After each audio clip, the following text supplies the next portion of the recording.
Assalamualaikum warahmatullahi wabarakatuh. Selamat berjumpa kembali anak-anakku sekalian dengan saya Sewa Amir Hamzah dalam pembelajaran fisika. Kali ini kita akan mempelajari tentang fluida dinamis. Ya. Oke, kita akan mulai dengan apa yang dimaksud dengan fluida dinamis. Nah, fluida dinamis ini adalah cabang fisika yang membahas tentang aliran fluida dengan karakteristik sebagai berikut. Ya. Yang pertama, aliran fluida itu dapat merupakan aliran tunak steady atau aliran tak tunak atau non steady. Aliran tunak itu ya aliran yang merata di setiap tempatnya. Ya, sedangkan yang tidak tunak itu aliran yang uh, memiliki karakter berbeda-beda di setiap titiknya. Kemudian yang kedua, aliran fluida dapat termampatkan compressible atau tak termampatkan incompressible.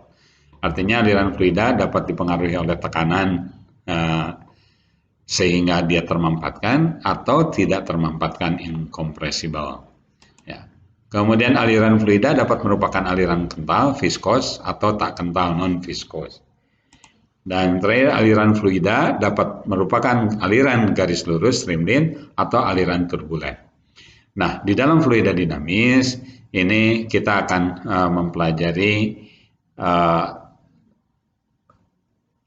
fluida ideal yang mengalir dengan aliran tunak, kemudian dia tidak termampatkan incompressible, kemudian alirannya dianggap tidak kental non viskos, dan aliran garisnya mengikuti aliran garis arus streamline, bukan aliran turbulen atau aliran yang berputar.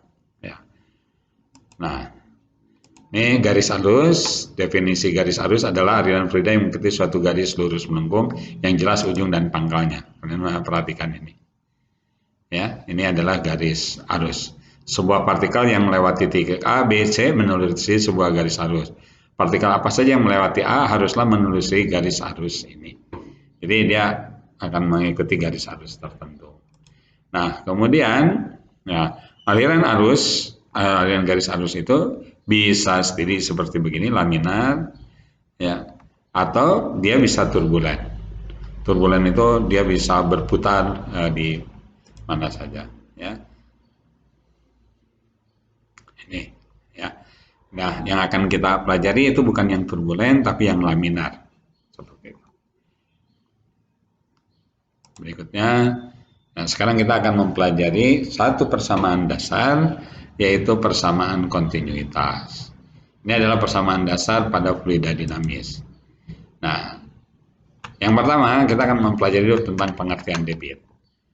Debit adalah besaran yang menyatakan volume fluida yang mengalir melalui suatu penampang tertentu dalam satu satuan waktu tertentu. Ya, jadi kalian mungkin pernah mendengar tentang debit air PDAM atau debit air bersih atau debit air sungai, ya itu menyatakan banyaknya volume yang mengalir melewati satu permukaan tertentu dalam satu satuan waktu tertentu, ya. Nah, definisi debit fluida itu adalah volume fluida dibagi selang waktu. Lambang debit itu Q, volumenya itu adalah V, selang waktu itu dilambangkan dengan T atau dengan delta T. Nah, kemudian kalau kita perhatikan seperti ini, kalian perhatikan, kalau ini ada sebuah penampang yang luasnya A, kemudian di sini ada fluida yang mengalir dengan kecepatan V meter per sekon, maka kalau aliran fluida ini memenuhi satu tabung yang panjangnya L, maka ya kita bisa melihat volume itu adalah A dikalikan dengan L. Ya, volume itu A dikalikan dengan L. Kalau ini dikalikan A, ya. Nah, kalau kalian perhatikan,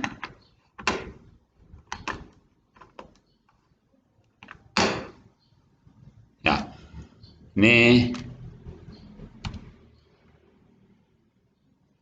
volume itu sama dengan A dikalikan L, ya. Nah, Q itu sama dengan V per T. Nah, kalau kita tuliskan A, V-nya itu adalah kali L dibagi dengan T, dan kalau aliran fluida itu merupakan gerak lurus beraturan, maka L dibagi T itu jarak dibagi waktu, itu sama dengan kecepatan. Berarti Q-nya sama dengan A kali V. Inilah yang disebut dengan debit. Ya, debit itu satuannya Q itu bisa liter per sekon, bisa liter per menit, ya, tergantung nanti permasalahan yang dihadapi. Nah, kita lihat apa yang dimaksud dengan persamaan kontinuitas. Nah, persamaan kontinuitas itu adalah persamaan yang menyatakan kekontinuan debit jika suatu fluida mengalir pada suatu bagian pipa tertentu. Ya, jadi misalkan pipanya mengalir, airnya mengalir dalam pipa seperti begini, maka secara kontinu si fluida ini mengalir. Nah, ketika fluida mengalir dengan kontinu tanpa ada hambatan, maka debit di satu titik dan di titik yang lain sepanjang pipa yang berhubungan ini besarnya sama. Ya, jadi di titik ke satu ini misalkan debitnya A1 kali V1, atau misalkan kita menyebutnya misalkan di situ ini ada Q1, di sini juga ada Q2. Nah, karena di keseluruhan ini sama debitnya, maka Q1 itu akan sama dengan Q2. Karena Q itu A1 kali V1, maka A1 kali V1 itu akan sama dengan A2 kali V2, sama dengan A3 kali V3. Pokoknya A kali V itu besarnya konstan. Nah, pada fluida tak termampatkan, hasil kali antara kelajuan fluida dan luas penampang yang dilewatinya akan selalu konstan. Ya. Nah, ini persamaan debit, ya, kontinuitas Q1 itu sama dengan Q2 sama dengan Q3. Jadi, dimanapun debit pada pipa yang berhubungan besarnya sama. Pada fluida termampatkan, debit fluida di titik mana saja selalu konstan. Ya, teruskan. Nah, perbandingan kecepatan fluida dengan luas dan diameter penampang dari persamaan kontinuitas A1 kali V1 sama dengan A2 kali V2. Kalau kita buat V1 per V2, maka besarannya jadi A2 per A1. Berarti laju fluida itu berbanding terbalik dengan luas penampang yang dilaluinya. Ya. Nah, kemudian kalau kita mengganti luas penampang itu dengan luas lingkaran, ya, A itu kan sama dengan V kali R kuadrat.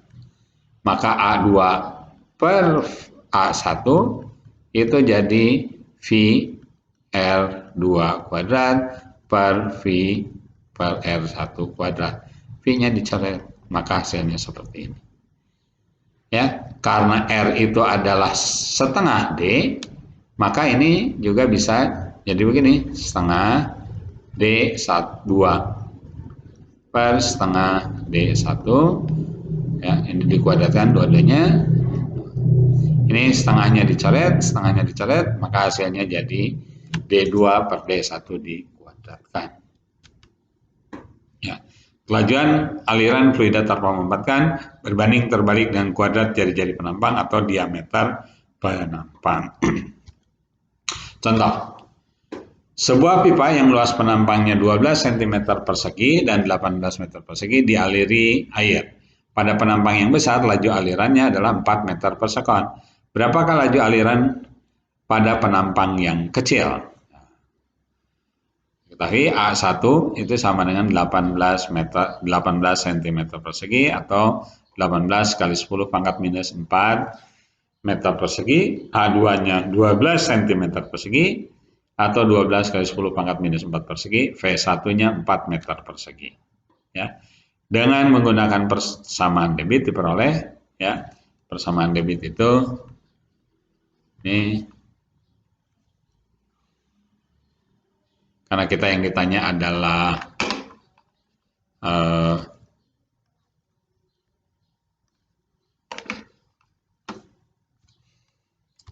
karena yang ditanya itu V2, ya, maka kita tulis V2 per V1 itu sama dengan A1 per A2. Ya, maka kita dapatkan V2 sama dengan A1 per A2 dikalikan dengan V1. Nah, karena V-nya dalam meter per sekon, maka luasnya juga harus diubah ke dalam meter persegi. Ya, hasilnya seperti itu. Nah, sekarang daya oleh debit fluida. Nah, kalau dalam air terjun, misalkan gini, air terjun yang mengalir dengan debit Q dari ketinggian H akan menghasilkan tenaga atau akan menghasilkan energi. Energi yang dihasilkannya adalah energi potensial, EP sama dengan M kali G kali H. Ya, nah, karena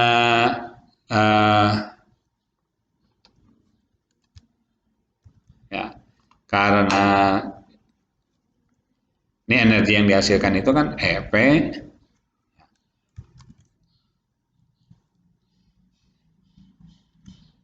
ini debitnya P itu sama dengan energi potensial, ya, dibagi dengan selisih waktu. Energi potensial itu adalah M kali G kali H per delta T. Nah, kalau saya masukkan, massa itu adalah nih, massa jenis itu adalah massa dibagi volume. Maka massanya itu adalah rho dikalikan dengan volume. Berarti rho dikalikan volume, ya, gitu. Rho dikalikan dengan volume dikalikan G dikalikan H dibagi dengan delta T. Nah, kalian perhatikan V dibagi delta T ini sama dengan Q. Berarti ini rho kali Q kali debit kali G kalikan H. Ya. Nah, sekarang kalau misalkan daya oleh fluida itu tidak semuanya yang berubah menjadi daya listrik, tapi berubah sekian persen, ini dengan efisiensi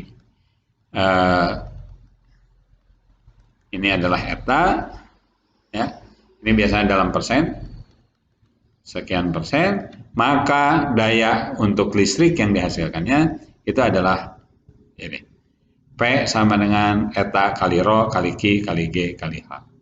Ya, efisiensi ini adalah atau kalau saya tuliskan ini fluida, ini adalah daya listriknya. Ya, nah efisiensi itu adalah berapa daya yang berubah jadi listrik dibandingkan dengan daya yang dimiliki oleh fluida. Ya, sehingga P listrik itu sama dengan eta kalikan dengan daya oleh fluida.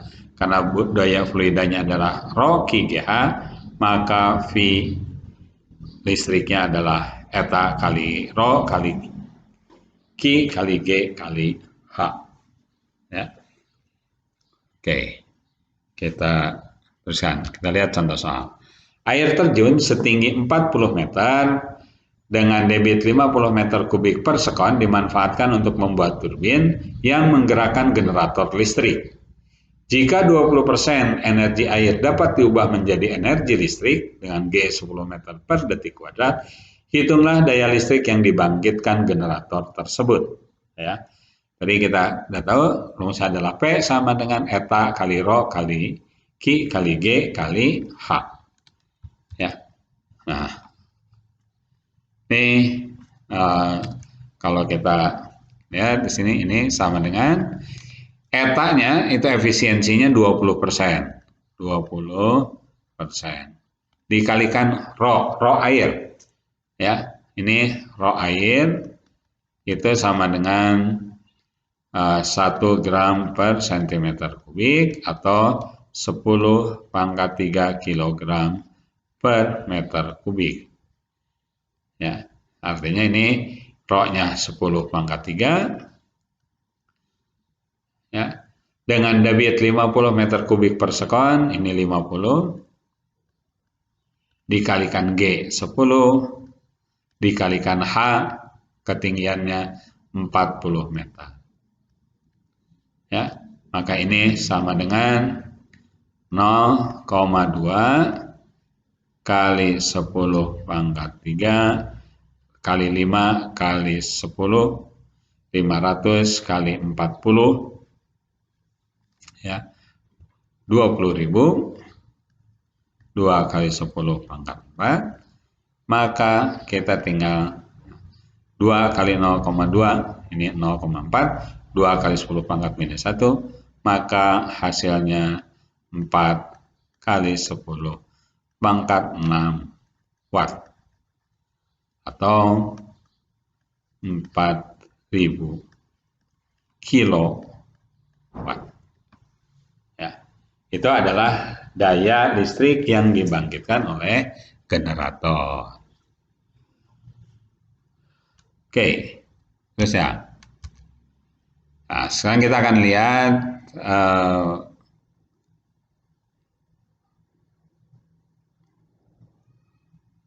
nih kalau ada pipa seperti begini, pipa venturi seperti begini, pada pipa mendatar yang memiliki diameter menyempit, kelajuan fluida yang paling besar adalah pada pipa yang menyempit, pada B. Tapi tekanannya justru paling rendah. Ini ditunjukkan oleh paling rendahnya permukaan fluida yang naik dalam tabung B. Ya, jadi ini kalian perhatikan ini, ya ketinggiannya. Kalau yang A di sini, kalau B di sini, C di sini. Ya. Nah, kemudian pada pipa mendatar atau horizontal, tekanan fluida yang paling besar adalah pada bagian yang kelajuannya paling kecil, dan tekanan paling kecil adalah bagian yang kelajuan alirannya paling besar. Ini adalah ajas Bernoulli. Nah, ajas Bernoulli ini ya, kemudian diterapkan dalam kehidupan sehari-hari. Ya, ini ada perahu motor berbenturan. Jadi kalau tekanannya rendah, kecepatannya tinggi. Atau kecepatan tinggi itu mengakibatkan adanya tekanan rendah. Nah, dua perahu bermotor dapat berbenturan karena berkurangnya tekanan pada air yang mengalir di antara keduanya.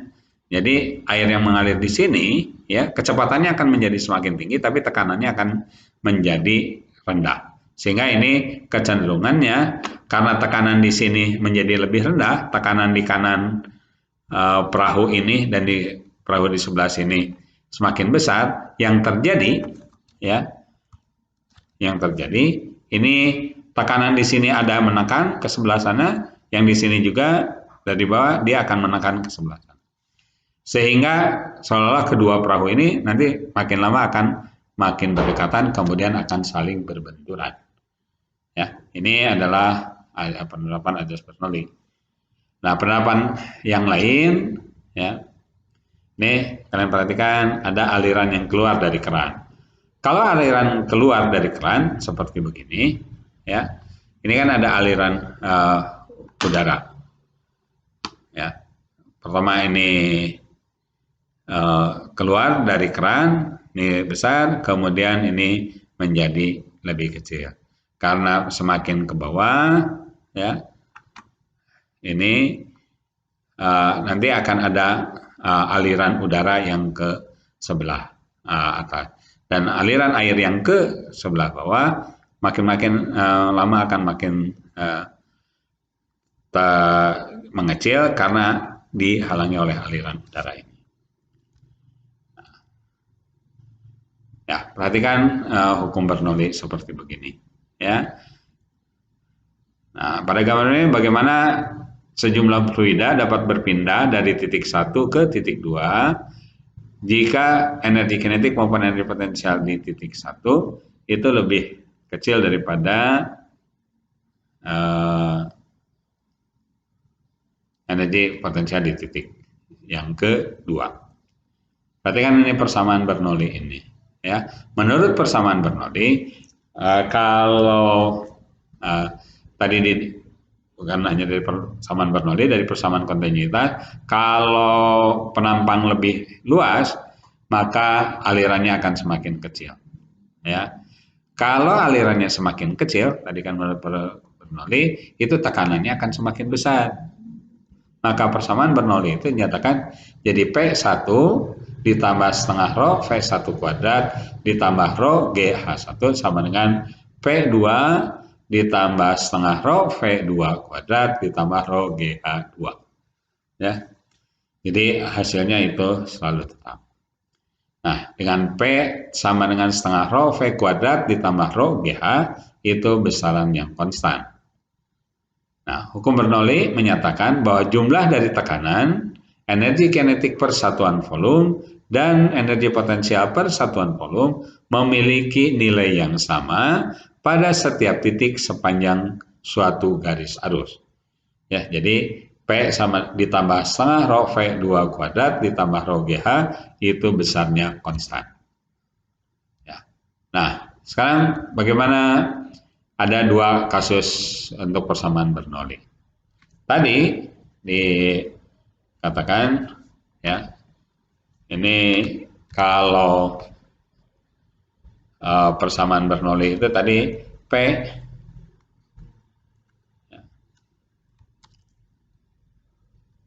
P1 ditambah setengah rho V1 kuadrat ditambah setengah ditambah rho GH1 sama dengan P2 ditambah setengah rho V2 kuadrat ditambah rho GH2. Fluida tidak bergerak. Kalau fluida tidak bergerak, berarti di titik 1 0, di titik 2 juga 0. Ini 0, ini 0. Ya. Maka kalau P2-nya kita pindahkan ke sebelah kiri dan ini rho GH1-nya pindahkan ke sebelah kanan, hasilnya akan seperti ini. Kemudian kasus fluida dinamis dalam pipa mendatar. Kalau yang ini ya pada pipa mendatar itu kasusnya H1 sama dengan H2. Ya. H1 sama dengan H2. Sehingga H1 kurangi H2 itu akan sama dengan 0. Atau H2 kurangi H1 itu akan sama dengan 0. Pada pipa mendatar horizontal tidak terdapat perbedaan ketinggian di antara bagian-bagian pipa fluida itu. Maka persamaannya menjadi P1 minus P2 sama dengan setengah rho V2 minus V1 kuadrat. Ini kalau pipa mendatar. Ya. Sekarang kita lihat contohnya. Air dialirkan melalui pipa seperti pada gambar di bawah. Pada titik 1 diketahui pengukuran kecepatan air V1 3 meter per sekon dan tekanannya 12.300 Pascal. Pada titik 2, pipa memiliki ketinggian 1,2 meter lebih tinggi dari titik 1 dan mengalir dengan kecepatan V2 0,75 meter per sekon. Dengan menggunakan hukum Bernoulli, tentukanlah besar tekanan di titik 2. Ya, ini persamaan Bernoulli-nya. P1 ditambah setengah rho V1 kuadrat ditambah rho GH1 sama dengan P2 ditambah setengah rho V2 kuadrat ditambah rho GH2. Ya. Nih. Nah, karena H1-nya, kalau kita anggap H1-nya sama dengan 0, maka H1-nya akan hilang. Maka P1 ditambah setengah rho V1 kuadrat sama dengan P2 ditambah setengah rho V2 kuadrat ditambah rho GH2. Ya. Maka P2 sama dengan Ini P2 sama dengan P1 ditambah setengah rho V1 kuadrat dikurangi setengah rho V2 kuadrat dikurangi rho GH2. Misalnya seperti ini. Maka P2 itu sama dengan P1 ditambah setengah rho V1 kuadrat kurangi V2 kuadrat dikurangi rho GH2. Masukkan angkanya. P2 sama dengan ini 12.300 Pascal. Ini dari ketahui.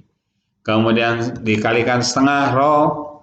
Rho-nya karena air 10 pangkat 3 dikurangi V1 minus V1 kuadrat kurangi V2 kuadrat. 3 kuadrat kurangi 0,75 kuadrat ya, meter per detik kuadrat. Kemudian dikurangi rho GH2. Rho GH2. Rho-nya 10 pangkat 3, G-nya 9,8, H2-nya adalah 1,2 meter. Maka tekanan di titik atau di titik kedua ini besarnya adalah P2 sama dengan 4080 Pascal. Ya. Oke, kita baca. Sekarang ada teorema Torricelli. Ya. Menurut Torricelli, kalau kita punya sebuah bejana ya atau tangki air, isi air, kemudian ada kebocoran yang kecil di bawahnya seperti ini, maka menurut Torricelli dari hukum Bernoulli, ya, kecepatan penurunan di V1 ini itu bisa dianggap 0.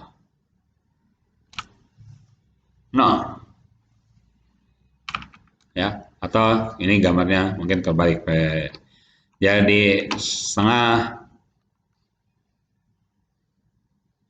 H2-nya itu dianggap 0, H1-nya dianggap H. Sehingga rho V2 kuadrat ya, rho V2 kuadrat sama dengan rho V1 kuadrat per 2 ditambah P1 kurangi P0 ditambah rho GH. Ya. Karena P2-nya itu adalah tekanan udara luar. Maka V2 kuadrat itu sama dengan V1 ditambah 2 P1 minus P0 per rho ditambah 2 GH. V1 kuadrat sangat kecil. Ini sorry kebalik. Ya.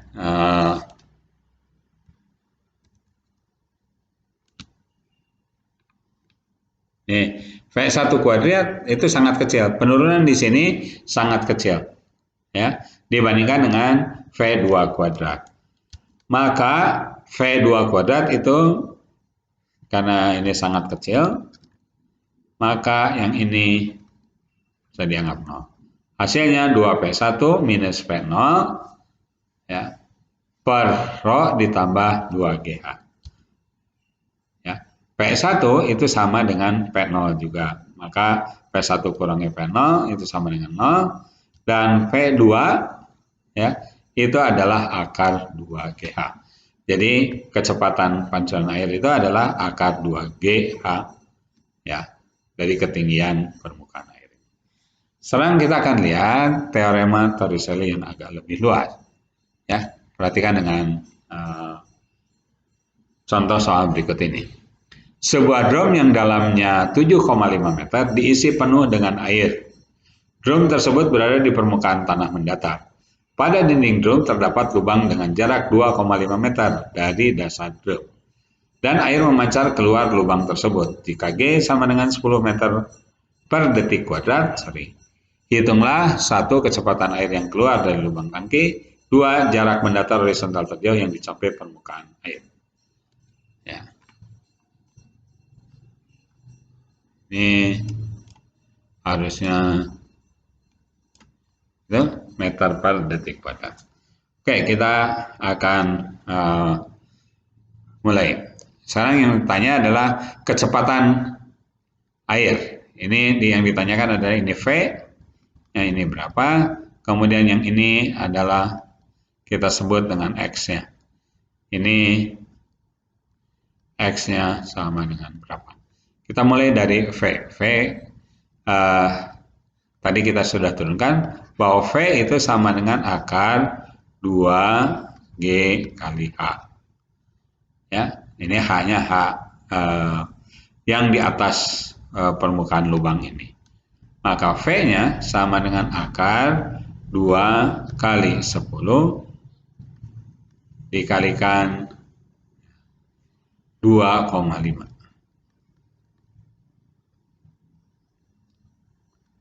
Ini V-nya sama dengan akar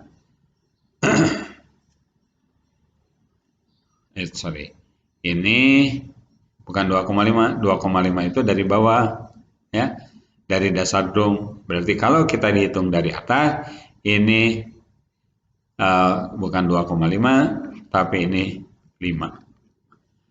5 kali 2, 10 kali 10, 100, akar 100. Maka V-nya 10 meter per sekon. Ya. Nah, sekarang bagaimana ngitung X? Ya, ngitung X itu sama dengan V dikalikan dengan T. T-nya ya, itu adalah waktu yang dibutuhkan dari lubang sampai ke sini. Jadi T-nya T di sini. Ngitungnya pakai apa? Pakai jatuh bebas. Ya, menurut jatuh bebas H2 itu sama dengan setengah G T kuadrat. Ya, karena pada arah vertikal itu kecepatannya 0. Maka T-nya kita lihat H2. H2 itu 2,5 sama dengan setengah dikalikan 10 dikalikan T kuadrat. Ya. 2,5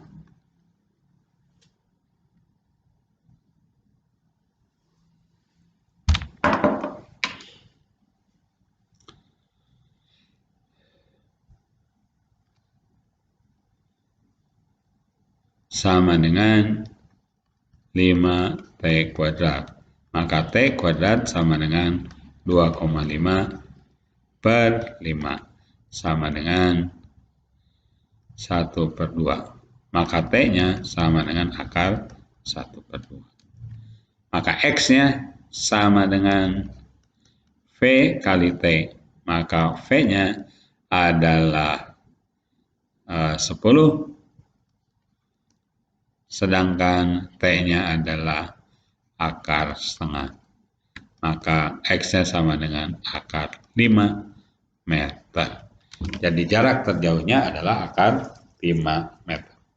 Nah, kalau secara rumus yang lebih singkat gimana? Ya, kalian perhatikan. Kalau kita lihat H2 ini sama dengan setengah GT kuadrat, maka kita akan memperoleh bahwa 2H2 sama dengan GT kuadrat. Berarti T-nya sama dengan 2H2 per G. Diakarkan. Ya.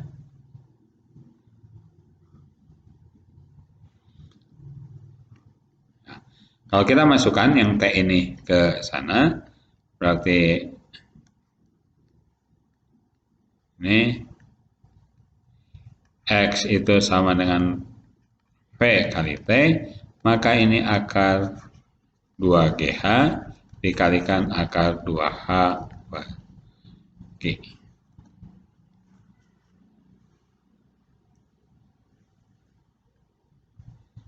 Ya, ini akar 2G H2.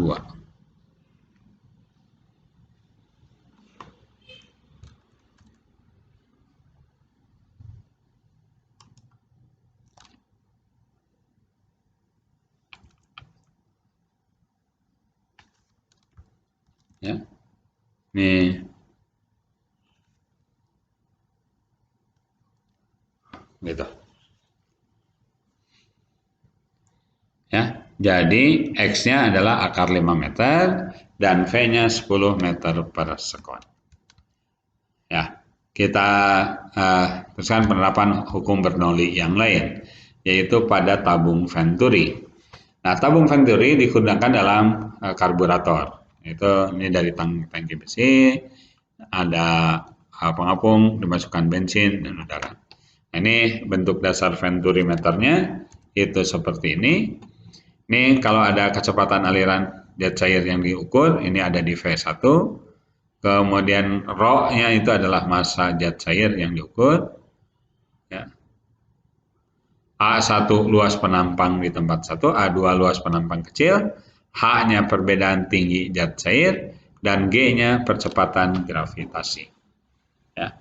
Nah, sekarang kita akan lihat contoh soalnya, bagaimana penggunaan venturimeter ini. Nah, V1 atau berapa kelajuan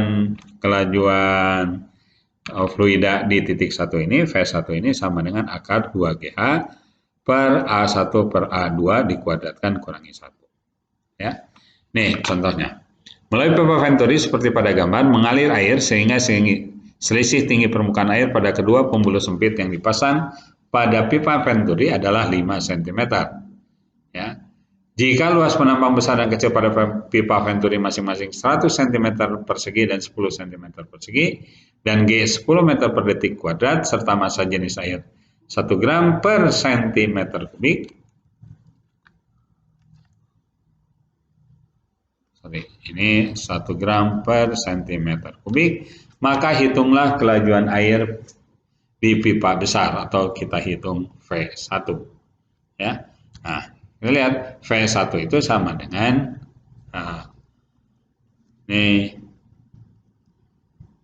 V1 sama dengan akar 2G H per A1 per A2 dikuadratkan kurangi 1. Ya.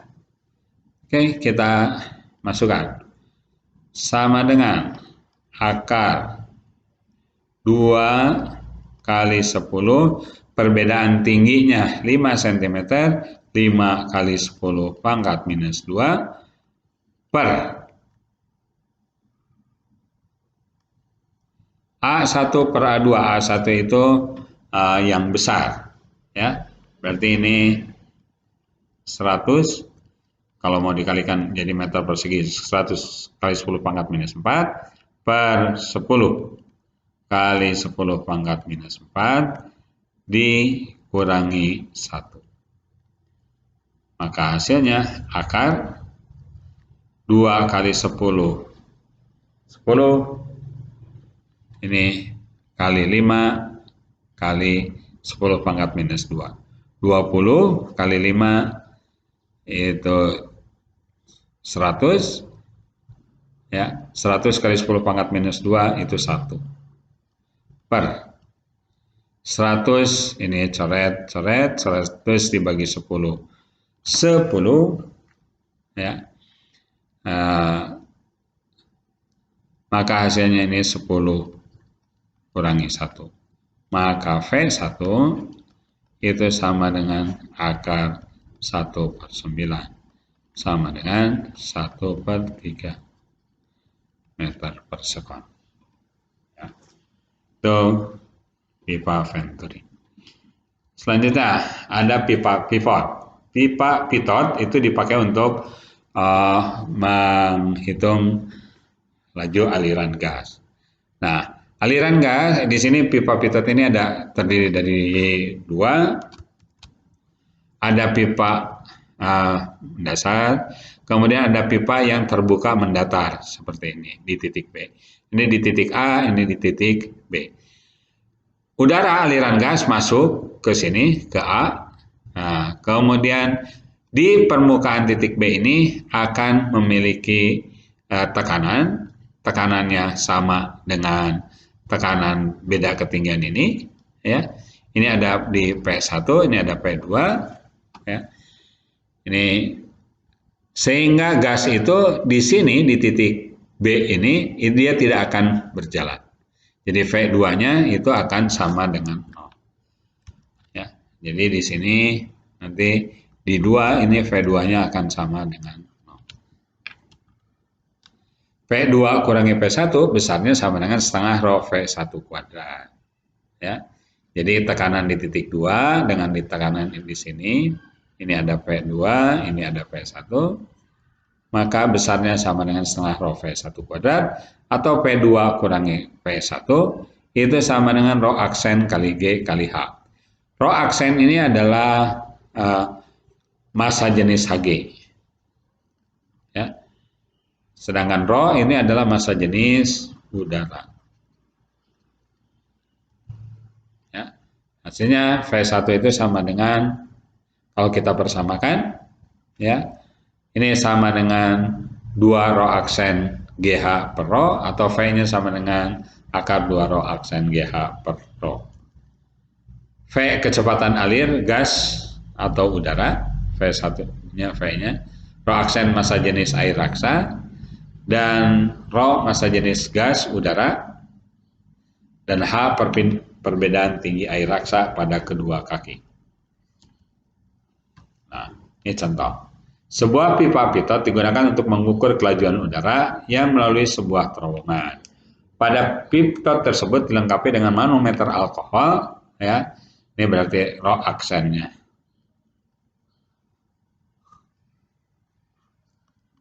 800 kg per meter kubik, ya.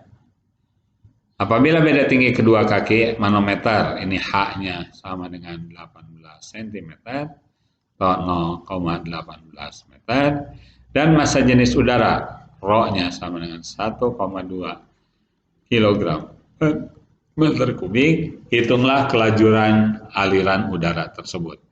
Itu hitunglah V-nya berapa. Ya, dari persamaan pipa pitot, V1 itu akar 2 rho aksen GH. Jadi kita tinggal masukkan, ya, kita akan masukkan ke sini V1 sama dengan akar 2 rho aksen, ya, 2 kali 800 kali G kali 10 kali H perbedaan tingginya 18 cm, 18 kali 10 pangkat minus 2 meter dibagi rho, ya. Rho-nya adalah rho udara itu 1, maka V1-nya adalah akar ini 10 pangkat minus 2, kita coret dengan ini. 2 kali 8, 16 kali 10, 160 kali 18 per 1,2. Ya, kalau ini dibagi 1,2, ini jadi 15, ya. 160 kali 15, 1.600, 2.400.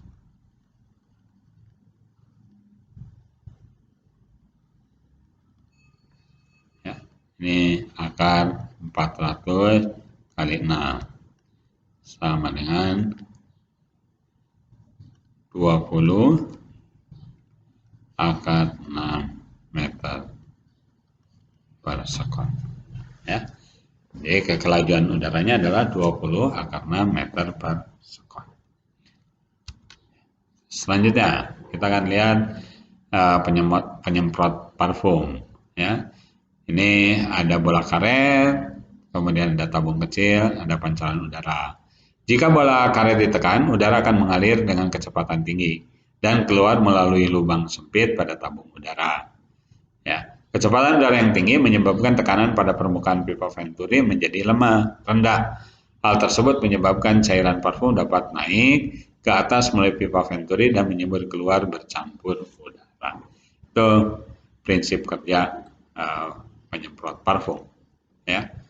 Jadi ini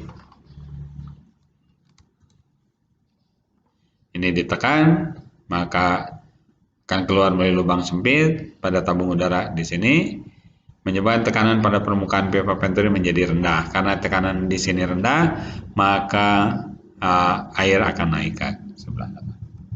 Ya. Selanjutnya, ada gaya angkat sayap pesawat. Garis arus di sekitar sayap sebuah pesawat terbang. Itu gambar seperti itu. Ini ada di atas, ada di bawah. Pada ada jalur di atas, kemudian di sini ada jalur di bawah. Nah, kecepatan arus di sini, ya, kalian lihat, ini supaya bisa terbang itu F1 itu harus lebih besar daripada F2. Karena F1 lebih besar daripada F2, maka V1 itu akan lebih kecil daripada V2. Ya. Nah, F1 kurangi F2 sama dengan setengah rho V2 kuadrat, ya, dikurangi V1 kuadrat, ya, dikalikan dengan A. Ini adalah gaya angkat pesawatnya. Ya, kita lihat contohnya. Sebuah pesawat terbang dengan luas penampang 40 meter persegi bergerak sehingga menghasilkan perbedaan kecepatan aliran udara bagian atas pesawat dan bagian bawahnya yang masing-masing besarnya 240 meter per sekon dan 200 meter per sekon. Berapakah besar gaya angkat pada sayap jika massa jenis udara 1,3 kg per meter kubik? Ya, diketahui A-nya sama dengan 10 meter persegi, V2-nya 240 meter per detik, V1-nya 200 meter per sekon. Rho-nya 1,3 kg per meter persegi. F1 kurangi F2 sama dengan setengah rho A kali V2 minus V1 kuadrat. Setengah kali 1,3 kali 40 meter persegi dikalikan V2 kuadrat kurangi V1 kuadrat. 240 kuadrat dikurangi dengan 200 kuadrat. Ya. Maka hasilnya adalah 457.600 Newton. Jadi gaya angkat pada sayap pesawat tersebut adalah 457.600 Newton. Oke, sekian, terima kasih atas perhatiannya. Perjumpaan kita kali ini sampai sekian. Terima kasih. Assalamualaikum warahmatullahi wabarakatuh.